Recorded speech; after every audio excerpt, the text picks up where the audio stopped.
My meaningless thoughts are showing me a meaningless world.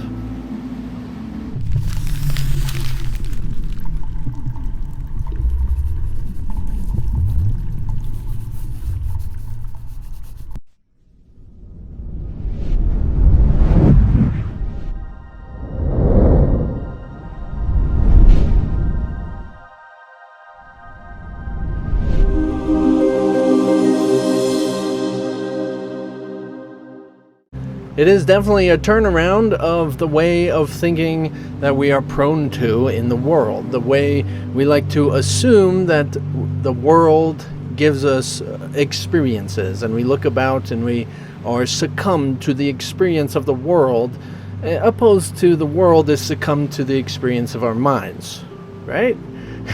You might not be there, but this is really coming to the depth of what this is all about.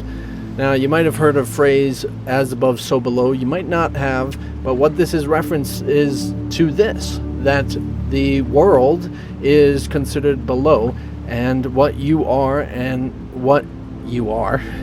as consciousness, the great consciousness that all of this existence is derived from, is considered above. So this is actually the heavenly perspective. And even though we get into a lot of different things around this, and we're going to get more in depth and explain things, it's a recognition here that quite literally, as I see meaningless world in any definition, if I see an angry world, if I see a problematic world, if I see a world coming to an end, I am seeing what is in my mind. Now, every time, regardless to what degree you like to think of this, to me, it is literally 100%. Everything that is in existence is a complete reflection of the state and concerning and thoughts of my mind. Now, there's two aspects of consciousness. There's the ego consciousness, which is on the surface, which we usually are obsessed with saying it's ourselves. It is the voice in our head that talks to us. And then there's a greater, bigger consciousness that is more united with the totality of all that is, this being Christ consciousness.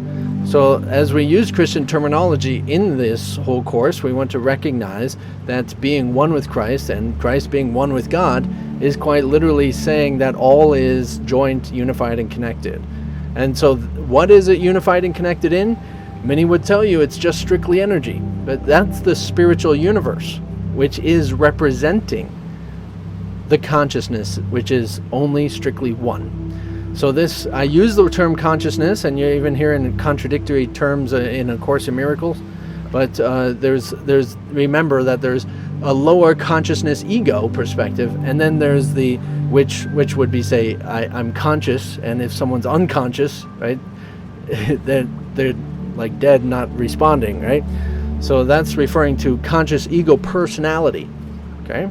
So consciousness as a big mind, something totality of all existence, which you actually find in the majority of religions, that it is a reference to quite literally the mind of God.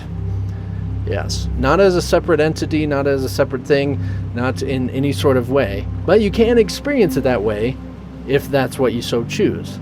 That's what makes all of this even possible, that you have the power to make anything real. And you don't really remember making the decisions of this world to make it happen this way, in this fashion. And it's pretty intense to even think that's even a possibility. But the only reason miracles are possible is when someone discovers the mind of Christ and they become the presence and knowledge and understanding of Christ. Then they literally can manipulate the whole universe in which they created in their minds. So it's a pretty intense concept, but think of it more like a dream. Of course, Miracles references to the dream analogy often. And this is like if Christ is the one that is dreaming, and then everything in the dream, the people in the dream, is all the same one dreamer. And when you have a dream and you're experiencing other people, you are experiencing yourself. They're not actually other people. It's all in your mind, one consciousness. Got it?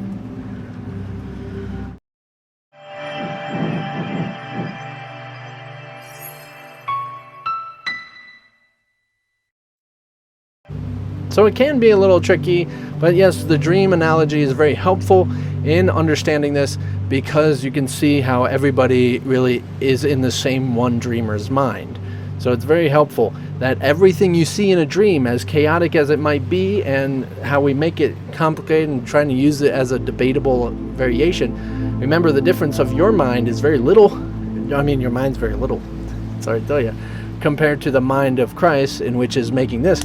Well, this is not as arbitrary, not as fancy, not as crazy, not as changing and weird like dreams are, right? There's a lot more power and authority in the mind of Christ.